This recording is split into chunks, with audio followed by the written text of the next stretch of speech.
Είσαι έτοιμος λοιπόν να φτιάξεις τη δική σου διαδικτυακή επιχείρηση και ξεκινάς φυσικά με την ιστοσελίδα σου. Γιατί τώρα αν δεν υπάρχει ιστοσελίδα, πώς θα υπάρξει διαδικτυακή επιχείρηση? Βέβαια, η ιστοσελίδα δεν φτάνει, πρέπει να υπάρχουν και άλλα πράγματα, αλλά σίγουρα αυτό είναι πρωταρχικής σημασίας.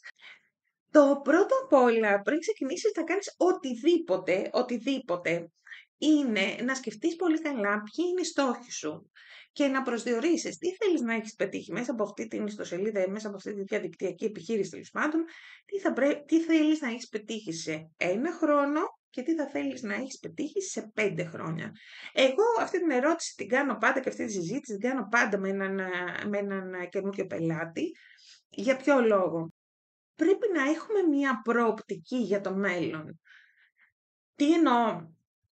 Μπορεί να ξεκινήσεις, ας πούμε, και στην αρχή να έχεις 1-2 υπηρεσίες και να ξέρεις όμως ότι ο στόχος σου μετά από 5 χρόνια είναι να έχεις ενσωματώσει πάνω σε αυτό μία ολόκληρη πλατφόρμα με ακαδημίες, ας πούμε.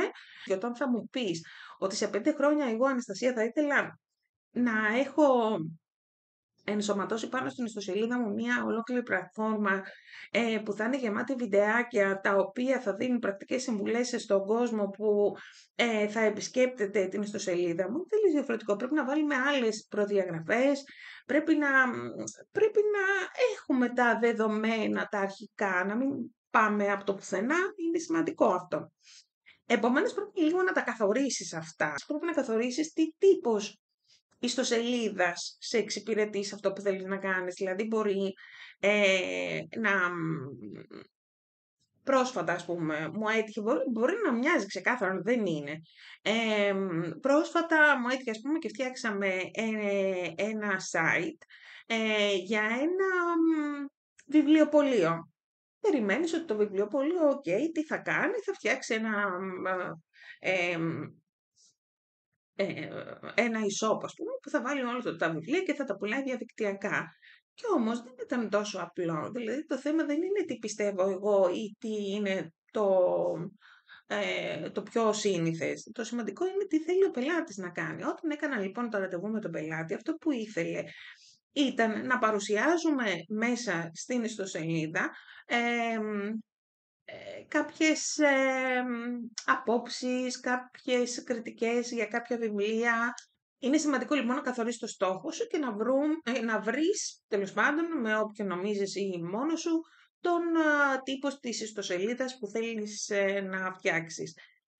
Ποιος θα είναι ο στόχος αυτής της ιστοσελίδας? Θέλεις να φέρεις περισσότερο κόσμο κοντά σου? Θέλεις να γίνεις πιο γνωστός? Το πιθανότερο είναι να μου πεις όλα μαζί, βρε Αναστασία, τα θέλω. Ναι, όλα μαζί. Αλλά όταν κάτι υπερτερεί, με βοηθάς πολύ γιατί πάνω σε αυτό θα δουλέψουμε. Είναι τελείως διαφορετικό. Θέλω να φέρω κόσμο, θέλω να κάνω πωλήσεις και τελείως διαφορετικό. Θέλω να γίνω στο δυνατόν πιο γνωστός. Από εκεί και πέρα, λοιπόν, το δεύτερο που έχουμε να κάνουμε είναι να μιλήσουμε λιγάκι για τα τεχνικά θέματα. Τα τεχνικά θέματα, εγώ προσωπικά, χωρίς να θέλω να θίξω τώρα κανένα επάγγελμα, προτιμώ τους προγραμματιστές, γιατί η αλήθεια είναι μεγαλύτερη η ευελιξία. Δεν αγαπώ τα έτοιμα θέματα. Έχουν πράγματα που τέλος πάντων είναι που θεωρώ ότι μικραίνουν πάρα πολύ τις δυνατότητες της ιστοσελίδας. Ενώ με τον προγραμματισμό σίγουρα μια ιστοσελίδα που θα χτιστεί εξ αρχής πάνω στα δικά σου δεδομένα είναι 1000 φορές καλύτερα. Νομίζω ότι ο καθένας μπορεί να το καταλάβει. Τώρα, από εκεί και πέρα μου λέτε όλοι για την πλατφόρμα της WordPress. Εννοείται ότι είναι η πλατφόρμα που αγαπά περισσότερο από όλες η Google. Επομένως, είναι καλό να χρησιμοποιούμε κάποια στοιχεία της συγκεκριμένης πλατφόρμας, όμως εγώ προσωπικά δεν αγαπώ ούτε συστήνω τα έτοιμα θέματα. Από εκεί και πέρα, κάτι άλλο που πρέπει να προσέξεις οπωσδήποτε στην ιστοσελίδα σου είναι να είναι πολύ φιλικός ο σχεδιασμός προς το χρήστη. Επίσης, επειδή οι περισσότεροι χρήστες μπαίνουν, κατά ένα 90% μπαίνουν από κινητά, θα πρέπει να προσέξει πολύ να είναι προσαρμοσμένος σε κινητές συσκευές και επίσης να έχει πολύ καλή ταχύτητα ανταπόκρισης. Δηλαδή, περνώντας από τη μία σελίδα στην άλλη ή τέλος πάντων μέχρι να ανοίξει, πρέπει να έχει πολύ καλές ταχύτητες. Γιατί αλλιώς είναι σίγουρο και σένα σε εκνευρίζει και έτσι θα εκνευρίσει και τον πελάτη σου, θα προχωρήσεις στην επόμενη ιστοσελίδα. Ο σχεδιασμός πρέπει να είναι πάρα πολύ απλός. Όλες οι τελευταίες έρευνες έχουν δείξει ότι το καλύτερο δυνατό background είναι το λευκό, γιατί αμέσως δίνεις την αίσθηση στο υποσυνείδητο του πελάτη σου ότι είσαι καθαρός, ότι δεν υπάρχουν μικρά γράμματα, ότι δεν υπάρχει κάτι ύποπτο πίσω από αυτό που του λες, είναι ακριβώς αυτό που του λες. Είναι σημαντικό το λευκό. Είναι καλό να υπερτερεί σαν φόντο το λευκό χρώμα και είναι και πιο ξεκούραστο. Όταν ο άλλος έχει δει άπειρα site μέσα σε μία μέρα, σίγουρα το λευκό τον ηρεμεί. Και τι περνάει λοιπόν στο υποσυνείδητό του, ότι ναι, εγώ θέλω κάτι μέσα από το οποίο να ηρεμώ. Πάντα προσέχουμε τι αίσθηση δίνει η ιστοσελίδα μας στον πελάτη. Και αυτή την αίσθηση δημιουργείται υποσυνείδητα. Δεν κάθεται να σκεφτεί, ναι μωρέ, αυτή είναι λευκή και η άλλη ήταν μπλε και η λευκή μου έκανε καλύτερη εντύπωση. Δεν κάθεται να τα σκεφτεί όλα αυτά. Υποσυνείδητα αντιλαμβάνεται κάτι και αυτό περνάει, του δημιουργεί μια αίσθηση και κρατάει την αίσθηση. Δεν κάθεται να το σκεφτεί περαιτέρω. Ένα άλλο πάρα πολύ σημαντικό στοιχείο που πρέπει να προσέχουμε στο site είναι το SEO. Τώρα, να σου πω ότι είναι το SEO, είναι μια τεράστια κουβέντα, όμως το SEO, για να σου πω σε πολύ γενικό επίπεδο, είναι ο τρόπος με τον οποίο χτίζεται το site, ώστε να το αγαπά η Google. Ένα από τα στοιχεία του SEO είναι οι λέξεις κλειδιά. Αυτό είναι κάτι μαγικό και κάτι πάρα πολύ βασικό. Αν δεν υπάρχει αυτό, δεν υπάρχει τίποτα. Είναι σαν να σου πουλάει κάποιος, να πηγαίνει σε κάποιον και να του λες, ξέρεις κάτι, θέλω ένα αυτοκίνητο και να σου δίνει το απ' έξω και να είναι τέλειο και μέσα να μην υπάρχει μηχανή. Αυτό είναι το SEO. Η μηχανή του site. Αν λοιπόν δεν υπάρχει SEO, καλύτερα μην είχες φτιάξει την ιστοσελίδα. Έχεις πετάξει τα λεφτά σου. Οι λέξεις κλειδιά λοιπόν, ας πούμε λίγο παραπάνω για αυτά τι είναι. Εκεί έξω, όπως λέω εγώ πάρα πολύ συχνά και ακριβώς έτσι είναι, πίστεψέ με, υπάρχουν άπειροι άνθρωποι που ενδιαφέρονται για τις υπηρεσίες σου ή για τα προϊόντα σου. Εσύ λοιπόν ψάχνεις αυτούς και αυτοί ψάχνουν εσένα. Και η δικιά μου δουλειά είναι να συνδέσω λοιπόν εσάς τους δύο και να είστε και οι δύο ευτυχισμένοι. Αυτό το κάνουν οι λέξεις κλειδιά. Δηλαδή, πηγαίνει ο πελάτης σου και ψάχνει για νηφικά, ας πούμε, εσύ πουλάς νηφικά και με ένα μαγικό τρόπο οι λέξεις κλειδιά πάνε και σε συνδέουν. Είναι υπεραπλουστευμένο, αλλά τέλος πάντων, αυτή είναι η βάση του. Πρέπει λοιπόν, το SEO έχει να κάνει και με την κατασκευή, δηλαδή πρέπει η δομή του site να είναι τέτοια κτλ. Ένα πολύ σημαντικό πράγμα που προσέχω εγώ είναι πάντα τα site να είναι φτιαγμένα με τρόπο που παίρνουν τον πελάτη από το χέρι και τον πηγαίνουν από το ένα στάδιο της πώλησης στο άλλο και τον καταλήγουν χωρίς να το αντιληφθεί μέσα από το υποσυνείδητό του, μέσα από τα μηνύματα που δίνουν, από επισκέπτης να μετατραπεί σε πελάτη. Και ακόμα και αν δεν μετατραπεί σε πελάτη εκείνη τη στιγμή, γιατί μπορεί να μην βρίσκεται σε αυτό το στάδιο της πώλησης, ναι, θα γίνει αργότερα, αλλά θα γίνει. Δεν θα φύγει αυτός ο άνθρωπος. Μπορεί και μετά από 2 χρόνια να αγοράσει, αλλά θα αγοράσει. Από εκεί και πέρα, μπορείς να διαλέξεις ένα domain. Καλό είναι να σε βοηθήσει κάποιος άνθρωπος που να ξέρει. Και μετά επιλέγεις το hosting. Το hosting πάλι στηρίξου σε κάποιον επαγγελματία, γιατί hosting υπάρχουν πάρα πολλά, υπάρχουν από πολύ φτηνά μέχρι πολύ ακριβά εταιρείες φιλοξενίας πρέπει σίγουρα η εταιρεία που θα σε φιλοξενήσει να σου προσφέρει σίγουρα ταχύτητα στο site σου, στη φόρτωση, και να σου προσφέρει οπωσδήποτε ασφάλεια. Ειδικά στην εποχή μας και ειδικά μετά τον κορονοϊό υπάρχει ένας τεράστιος πόλεμος με το να ρίχνουν site. Δεν είναι ότι θα επιλέξεις το δικό σου site συγκεκριμένα, αλλά έχεις πολύ σημαντικό κίνδυνο όντως να δεχτείς κάποιες έτσι απειλητικές ενέργειες. Αυτά πρέπει οπωσδήποτε να υπάρχουν ειδικά τείχη ασφαλείας, όπως λέγονται τέλος πάντων, τα οποία θα προστατεύουν την ιστοσελίδα σου. Επίσης, η ιστοσελίδα πρέπει οπωσδήποτε να έχει μία δικλείδα ασφαλείας, ένα πιστοποιητικό ασφαλείας, το οποίο το ονομάζουμε SSL. Είναι πάνω αριστερά ένα κλειδάκι, μπορεί να το έχεις δει, ένα λουκετάκι, που σου επιτρέπει να κάνεις, ας πούμε, ασφαλείς συναλλαγές κτλ. Είναι πάρα πολύ σημαντικό να υπάρχει και είναι σημαντικό να είναι κάποιο αξιόπιστο SSL, έτσι. Πολύ σημαντικό επίσης είναι να υπάρχουν στην ιστοσελίδα σου backup.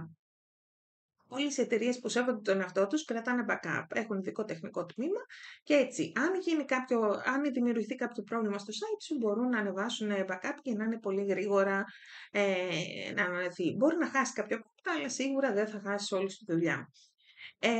Επίσης, πολύ πολύ σημαντική είναι η φωτογράφηση. Το site σου από τι αποτελείται? Από κείμενο και φωτογραφίες.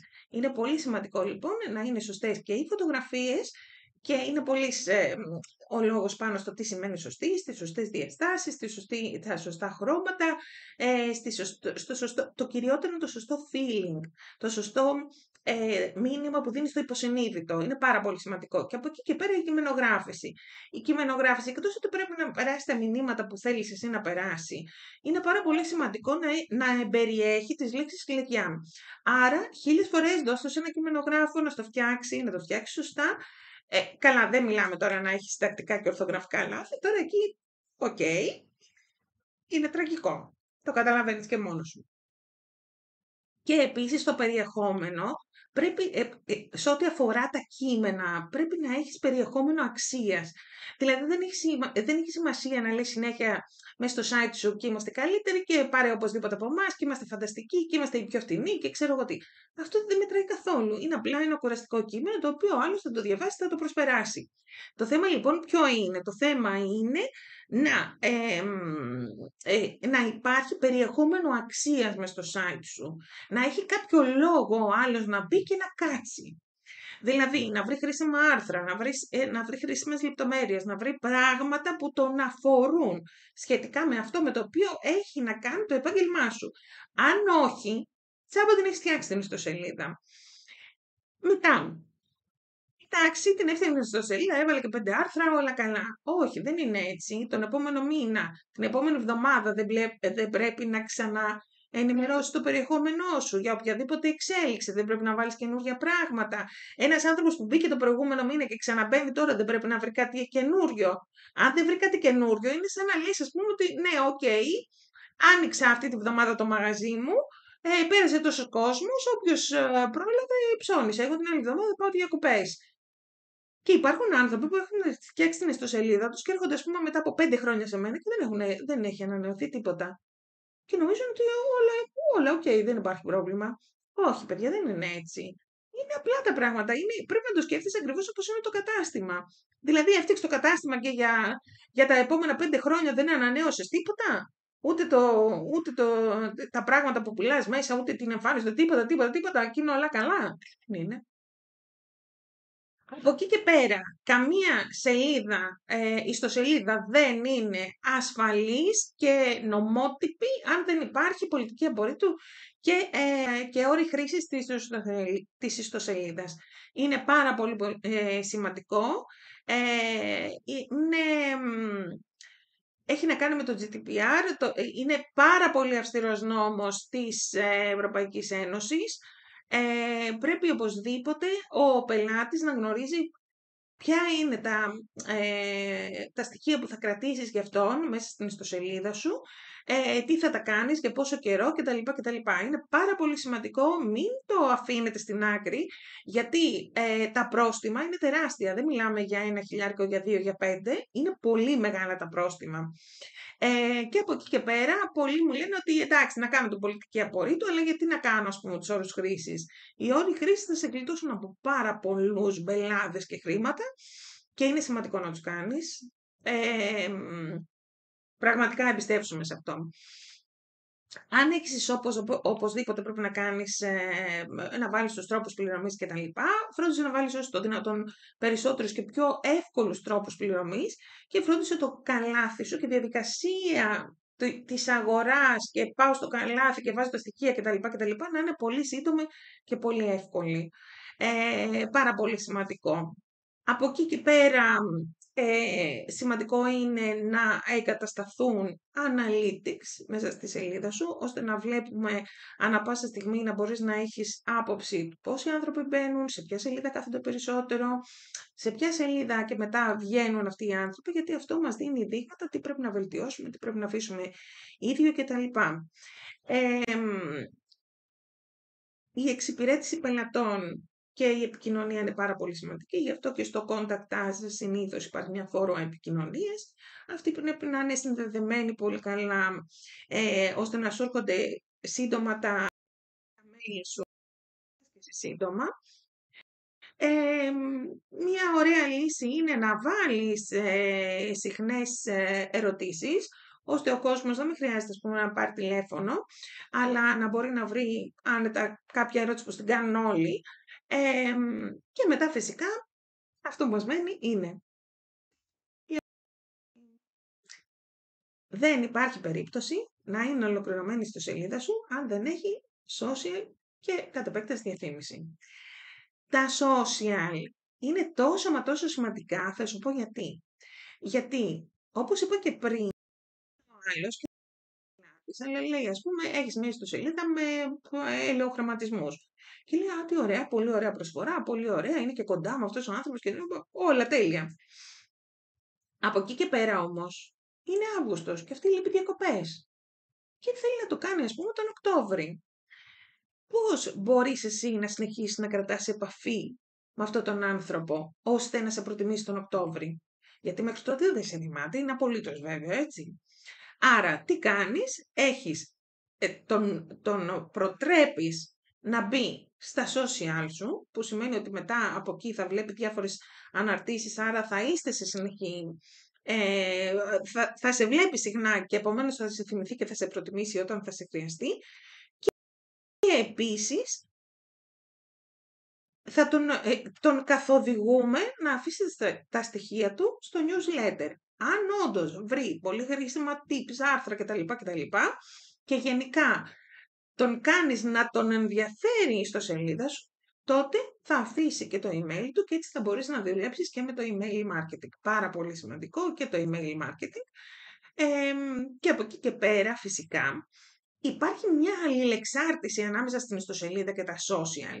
Δηλαδή από τα social στέλνουμε κόσμο στην ιστοσελίδα και από την ιστοσελίδα στέλνουμε κόσμο στα social. Και αυτό έχει συνέχεια μια ανατροφοδότηση. Είναι πολύ σημαντικό λοιπόν, όπως επίσης και αυτό που είπαμε για την ενσωμάτωση μιας πλατφόρμας σχετικής με από που θα μπορείς να διαχειρίζεσαι το email marketing. Αυτά είναι τα πιο σημαντικά σημεία, δεν είναι λίγα. Αλλά δεν είναι και πολλά, πίστεψέ με. Το καλύτερο που έχεις να κάνεις, αυτό που εγώ πραγματικά σου προτείνω, είναι να επισκεφτείς κάποιον άνθρωπο που γνωρίζει καλά από ιστοσελίδες και εκείνος τις περισσότερες φορές, τουλάχιστον ας πούμε στη δική μου εταιρεία, αναλαμβάνει τα πάντα. Δηλαδή όλα αυτά τα πράγματα θα τα κάνει από μόνος του. Δεν θα χρειαστεί ποτέ να του πεις, μα έχει SEO. Φυσικά και έχει. Έχει ας πούμε analytics, φυσικά και έχει. Επίσης είναι πάρα πολύ σημαντικό όταν πηγαίνεις σε μια εταιρεία και κλείνεις μια συμφωνία, κάπου να υπάρχει γραπτός αυτή η συμφωνία. Εγώ πάντα κάνω γραπτός συμφωνητικά Γιατί εγώ μπορεί να λέω ότι υπάρχει SEO και να μην υπάρχει, ο άλλος πώς θα το αποδείξει. Το καλό είναι να δεσμεύεται ο άλλος για αυτά που λέει. Αλλιώς το να λέω πράγματα στον αέρα, εντάξει, όλος ο κόσμος το κάνει. Και δεν έχει νόημα και μετά εσύ να πεις να με ξεγέλασε, με εξαπάτησε ή οτιδήποτε. Γιατί και εσύ φέρεις μια ευθύνη. Δεν έπρεπε κάπου να τα έχετε υπογράψει, να τα έχετε συμφωνήσει αυτά. Δηλαδή, όταν αγοράζει ένα σπίτι, γιατί υπογράφει συμφωνητικό. Όταν αγοράζει ένα αυτοκίνητο, υπογράφει συμφωνητικό. Και όταν φτιάχνει ολόκληρη διαδικτυακή επιχείρηση με site κτλ., δεν υπογράφει συμφωνητικό. Αυτά λοιπόν είναι τα πιο σημαντικά και όταν απευθύνεις σε μια επιχείρηση, σε μια εταιρεία που να έχει όλες τις παροχές μαζί, δηλαδή και τα social και τη διαφήμιση και το site και το SEO κτλ. Εκεί είναι το καλύτερο γιατί απευθύνεις σε αυτή την εταιρεία και αυτή η εταιρεία είναι υπεύθυνη για να κάνει όλα τα υπόλοιπα. Δεν έχεις κάτι να σκεφτείς. Υπογράφεις το συμφωνητικό σου λέει ότι θα δώσεις αυτά τα χρήματα και θα πάρεις αυτές τις παροχές. Τα έδωσες, τις πήρες, όλα οκ. Τέλεια. Επομένως, νομίζω ότι πήρες μια γεύση για το τι σημαίνει διαδικτυακή επιχείρηση και το τι σημαίνει και ποια είναι τα πρώτα βήματα που πρέπει να κάνεις και τι πρέπει οπωσδήποτε να περιλαμβάνει το site σου. Ελπίζω πραγματικά να σου φάνηκα χρήσιμο.